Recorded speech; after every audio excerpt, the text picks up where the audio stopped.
I'm someone that just wants to be around great people and wants to develop human beings and baseball players and just have a lot of fun doing it. I think this is a perfect situation for me and for my family to kind of have a blend of all those things and be able to have a lot of success here on the field.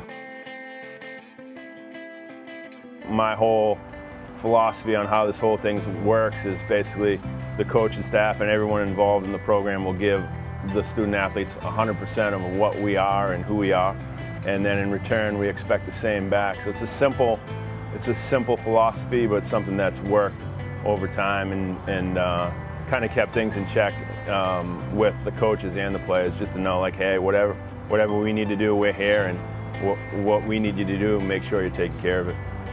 In the Northeast, there's a lot of guys that just aren't polished yet, that if they're athletic and they have that growth mindset, there's no telling what those guys can accomplish. And we've seen that, I've seen that throughout my time there.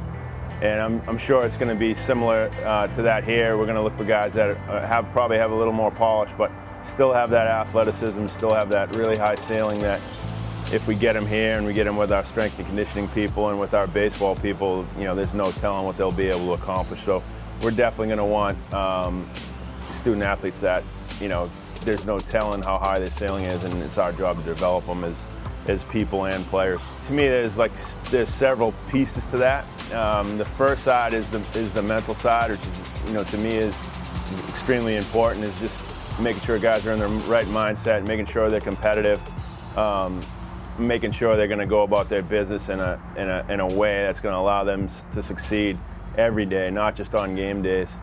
So it all starts there, and then from a physical standpoint, as coaches, we want to make sure we have these guys ready to handle that aspect as well, and the challenges of playing a good schedule and playing good competition. So those two things, and then I really feel like if you put players in the right situations on the field, and then you get them to feel confident and you get them to play competitively, I think the sky's the limit. Well, the plan is to build a program, right? And that to me, when I talk about a program, is success over a long period of time. And obviously, it's been done here in the past, and there's been some great players here. We're going to continue to build off what's here, but we want to be in contention to put banners on that outfield fence every year.